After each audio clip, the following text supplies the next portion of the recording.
2020년 6월 20일 아침 6시 20분입니다.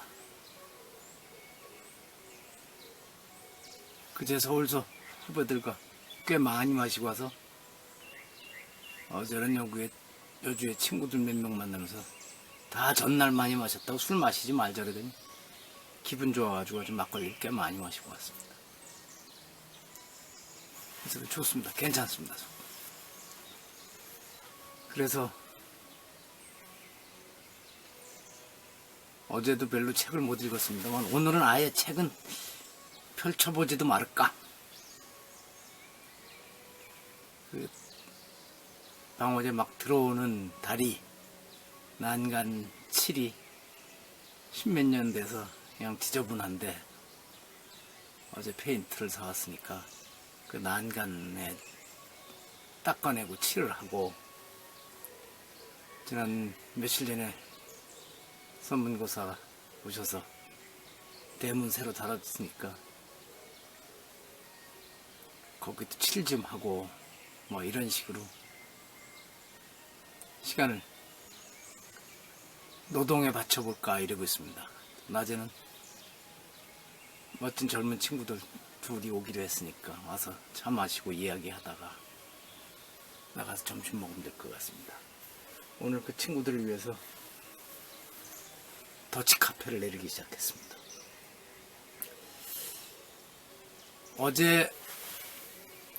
제가 어제 아침 9시에 그런 얘기를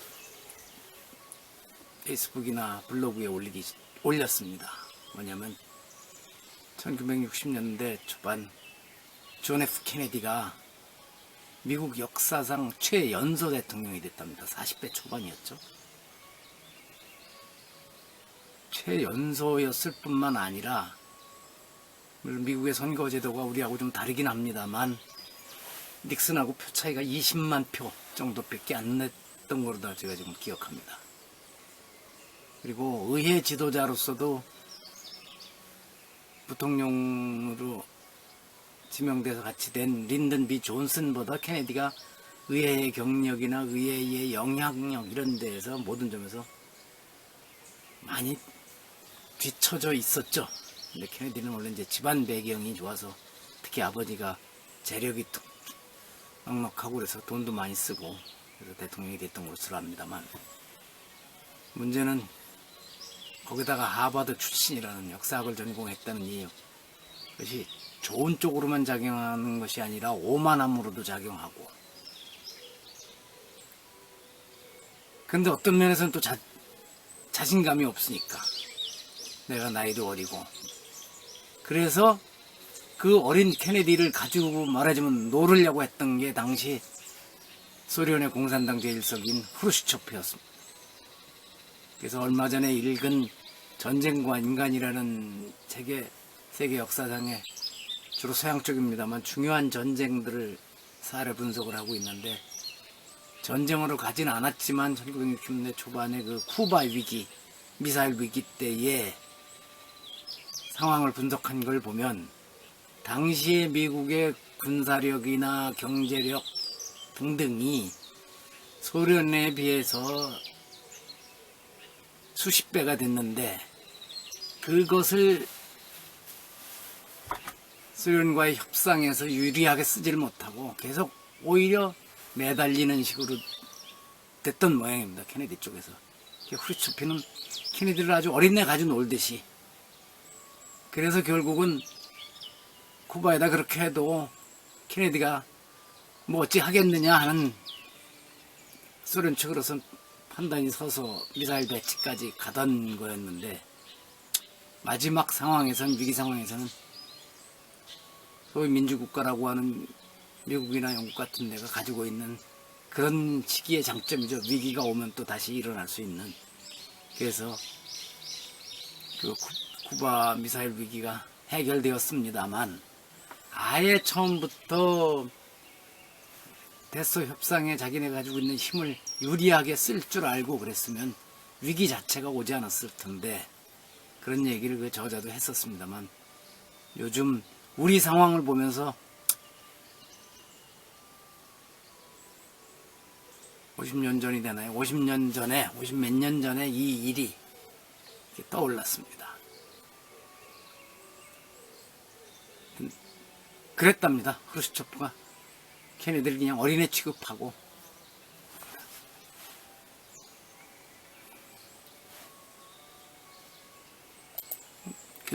그리고 오늘 아침엔 6년 전에 읽은 마호메트 평전 겨울이구가 쓴 건데, 그걸 다시 몇 대목 블로그와 페이스북에 올리면서 이 대목이 눈에 들어왔어요. 오아시스는, 사막에서의 오아시스는 사막에서 오는 사람들에게는 습기가 너무 많았다. 이곳의 기후는 비란 걸 모르는 지역에서 오는 사람들에게는 해로웠다. 얼핏 이해가 안 가죠. 사막의 오아시스는 아주 희망이고 모든 것에 꿈에 부풀게 할 수 있는 이런 거라고 보는데, 사막에서만 사는 사람들은 오아시스는 어쩌가 들려서 물을 떠가고 이러는 곳이지, 거기 와서 사는 것은 더 불편하다는 겁니다. 그 습기가 익숙치가 않아서. 이 얘기는 여러 가지 생각을 하게 하죠. 어쩌면 사막에서 살고 싶다 그러는 사람한테 너는 왜 그러느냐고 이 좋은 오아시스를 놔두고 이러면서 억지로 끌고 가려는 경우도 있었고, 그것이 특히 종교나 사상을 강제로 누군가에게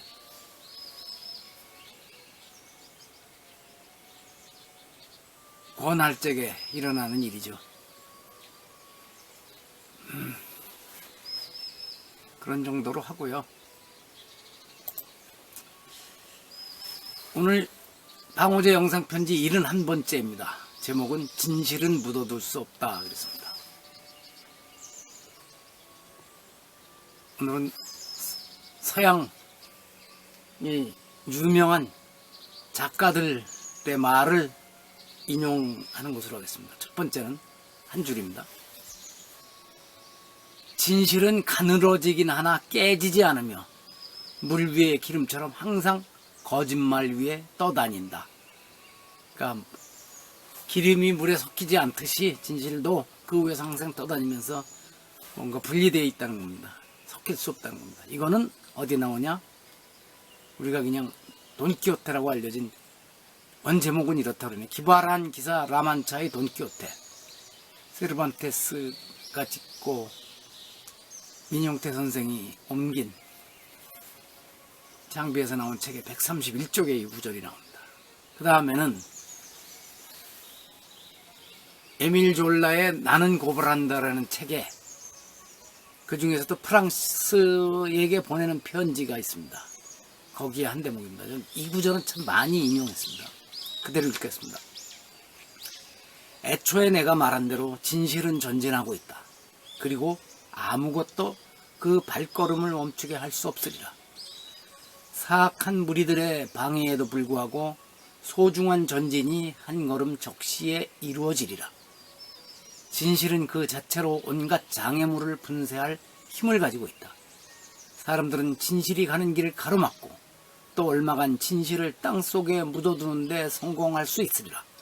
하지만 그때에도 진실은 땅속에서 자라며 땅속에서 엄청난 힘을 얻고 어느 날 폭발의 굉음과 함께 모든 것을 날려버리리라.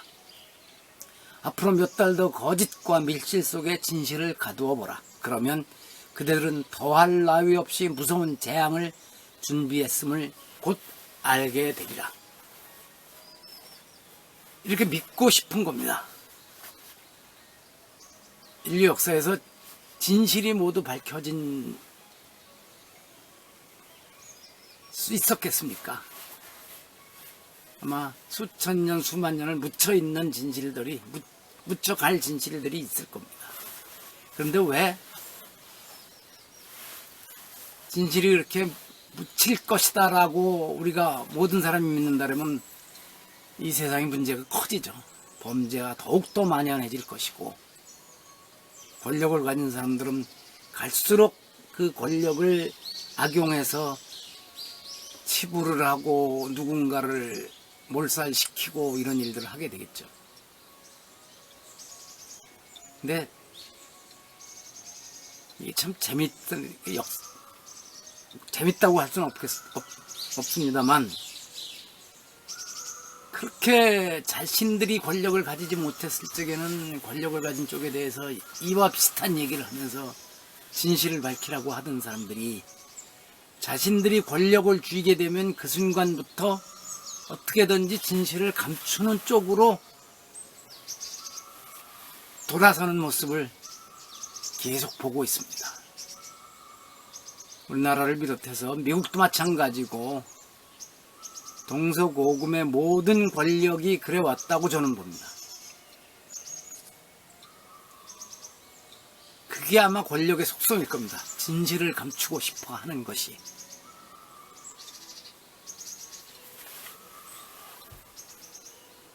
이 에밀 졸레의 이 말은 제가 여러 차례 썼습니다. 가두어 봐라. 오늘 폭발의 경험과 함께 당신까지 날려버리리라고 심한 말을 쓴 적도 있습니다만,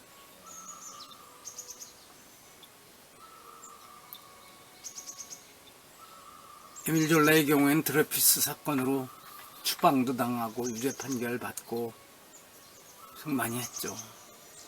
이 에밀 졸라의 이 배경이 되는 유대인 드레피스 데이도 그 간첩 혐의로 말도 안 되는 죄목을 뒤집어 쓰고 전혀 무고하게 고생을 하다가 그것이 진실이 밝혀지는 데는 한참 오래 걸렸습니다. 이미 그때는 본인은 엄청난 고생을 한 뒤의 일이죠. 우리도 요즘 그런 사태들을 보고 있습니다만, 똑같이